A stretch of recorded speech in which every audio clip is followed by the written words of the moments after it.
Video کو like کر کے آگے شیئر ضرور کر دینا۔ اللہ نے تو ہمیں لائٹ کے دور میں پیدا کیا، اس کی تو کوئی مدت ہی نہیں ہے۔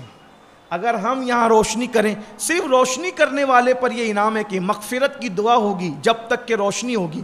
تو جو مسجد میں اینٹ رکھے اپنے پیسے سے، مسجد کے اندر کوئی اور چیز لگا دے، تو اس کا مطلب یہی تو ہے کہ جب تک آپ کے پیسے کی اینٹ، آپ کے پیسے کی ریتی، آپ کے پیسے کی کنکر، آپ کے پیسے کا سیمنٹ، آپ کے پیسے کا سریا، کوئی چیز مسجد کے اندر جب تک لگی رہے گی، فرشتے آپ کے لیے مغفرت کی دعائیں کرتے رہیں۔ کتنا سستا سودا ہے، اللہ تعالیٰ نے دنیا میں موقع دیا ہے، ہمیں کرنا چاہیے۔ یہاں پر مجھے ایک بات یاد آتی ہے، بہت خوبصورت سی بات ہے اور بہت خوبصورت سا واقعہ بھی ہے۔ بالخصوص میں اپنے جوانوں کی نظر کرنا چاہتا ہوں، اس لیے کہ جو لوگ ہم سے پہلے کی پیڑھی میں گزر چکے، یعنی جو لوگ بڑھاپے کو پہنچ چکے، انہوں نے اپنے بڑوں کو کہیں نہ کہیں اللہ کی راہ میں خرچ کرتے دیکھا، تو وہ لوگ فراخ دل ہیں اور وہ کہیں نہ کہیں حصہ لیتے ہیں۔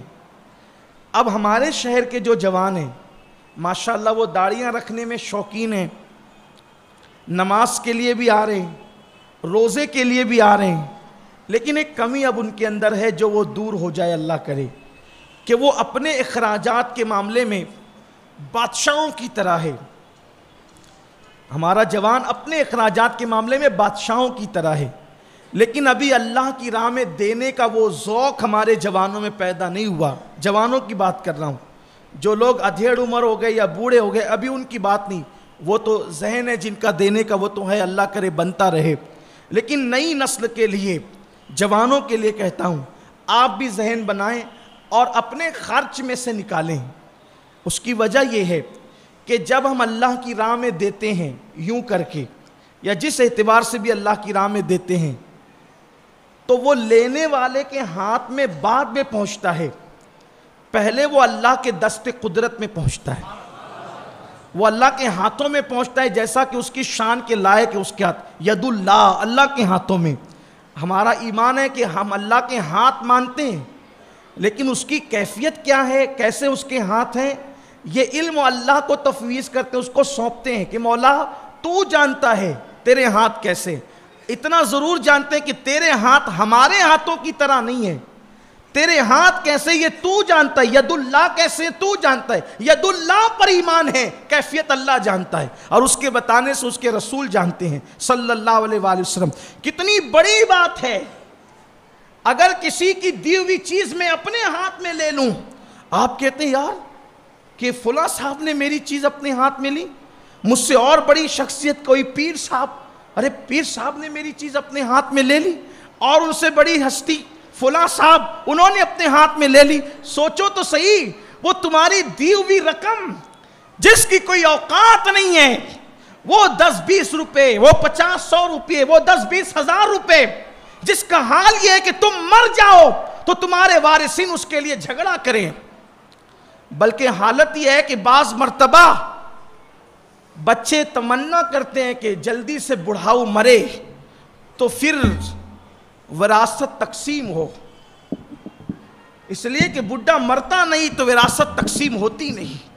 بہت سارے خاندانوں میں یہ میں دیکھ رہا ہوں، سن رہا ہوں، میرے کانوں سے سنی ہوئی بات ہے کہ ابا مر نہیں رہے اس لیے وراثت تقسیم نہیں ہو رہی۔ اس قدر نا ہنجار، نا فرمان، مفاد پرست اولاد پیدا ہو رہی ہے کہ وہ دولت کی خاطر باپ کے مرنے کے متمنی ہے کہ باپ مرے گا تو وہ پھر کارخانہ بٹے گا اور سائزنگ کی تقسیم ہوگی، اور یہ ہوگی۔ پھر اگر بیٹے تمنا کرنا کرے تو داماد تمنا کرتے ہیں کہ جب تک کہ سسر جی مریں گے نہیں تب تک کہ تقسیم نہیں ہوگی۔ یہ حال ہے جس دولت کے لیے آپس میں جھگڑے ہو رہے ہیں، لڑائیاں ہو رہی ہے، جس کی کوئی حیثیت اور اوقات نہیں ہے، ایسی دولت میں یہ نہیں کہتا اپنی اولاد کے لیے نہ رکھو، اپنی اولاد کے لیے بھی رکھو۔ حضور علیہ السلام کی حدیث پاک ہے، ایک صحابیہ کا یا رسول اللہ پورا مال اللہ کی راہ میں دینے کا ارادہ ہے، فرمایا نہ تجھے اجازت نہیں ہے، اس لیے کہ تم اپنا پورا مال اللہ کی راہ میں دے دو اور تمہارے بچے بھیک مانگے محتاج ہو جائیں، اسلام اس کی اجازت نہیں دیتا۔ بلکہ تمہیں اپنی اولاد کے لیے اتنا کر کے اور رکھ کے جانا چاہیے کہ تمہارے بعد تمہاری اولاد محتاج نہ ہو. یہ بھی نیکی ہے. لیکن آپ سے یہ کہنا چاہتا ہوں سب انہی کے لیے رکھ چھوڑیں, سب رشتہ داروں کے لیے رکھ چھوڑیں, اور جو سب سے بڑا رشتہ دار ہے, میرے جملے پہ غور کریں, جن کے رشتے ٹوٹ جانے ہیں ان کے لیے اتنی محنت ہے. اور ہمارا سب سے بڑا رشتہ کس سے ہے؟ یہاں رشتہ دار سے مراد سب سے بڑا رشتہ کس سے ہے؟ اللہ تبارک و تعالیٰ نے رشتے کا اظہار کیا اور عالم ارواح میں ہم سے فرمایا الستُ بربکم, کیا میں تمہارا رب نہیں ہوں؟ تو سب نے کہا تھا بلا, بے شک تو ہمارا رب ہے. آپ مجھے بتائیں کیا کسی سے رشتہ اتنا پرانا بھی ہے جتنا اللہ سے رشتہ پرانا ہے؟ تو سارے رشتوں کے لیے پیسے ہیں.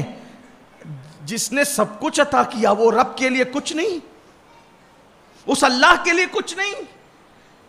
تو یہ وہ رقمیں جو فانی ہیں, یہ وہ رقمیں جو کبھی کام نہیں آنے والی ہے, مرنے کے بعد وارثوں میں تقسیم ہونے والی ہے. میرے آقا فرماتے ہیں جب تم اس کو اللہ کی راہ میں دیتے ہو تو پہلے یہ اللہ کے دست قدرت میں آتی ہے, پھر دوسرے کے ہاتھ میں آتی. یعنی گویا تم دیتے ہو اللہ کو. اللہ قرآن میں فرماتا ہے مَن یقرض اللہ قرضا حسنا, کہ جب تم اللہ کی راہ میں دیتے ہو تو گویا تم اللہ کو قرض حسنا دیتے ہو. جب یہودیوں نے یہ سنا تو تانا دیا کہ تمہارا اللہ تو غریب اور محتاج ہے, معاذ اللہ فقیر ہے کہ وہ لوگوں سے قرضہ لیتا ہے. تو پھر اللہ نے فرمایا نہیں, اللہ محتاج نہیں ہے, اللہ غنی وانتم الفقراء, کہ تم سب فقیر ہو, محتاج ہو, بھیک مانگنے والے ہو. اللہ مال والا ہے, اللہ غنی ہے, اللہ جو ہے وہ خزانے رکھنے والا ہے. اللہ نے یہ صرف اس لیے کہا قرض حسنہ کا مطلب, قرض حسنہ کا مسئلہ یہ ہے کہ جب دینے والا دیتا ہے اور لینے والا لیتا ہے کوئی مطالبہ نہیں ہوتا. دینے والا دیتا ہے, لینے والا لیتا ہے, کوئی مطالبہ نہیں ہوتا. ویڈیو اگر اچھا لگا ہو تو لائک کر کے شیئر ضرور کر دینا.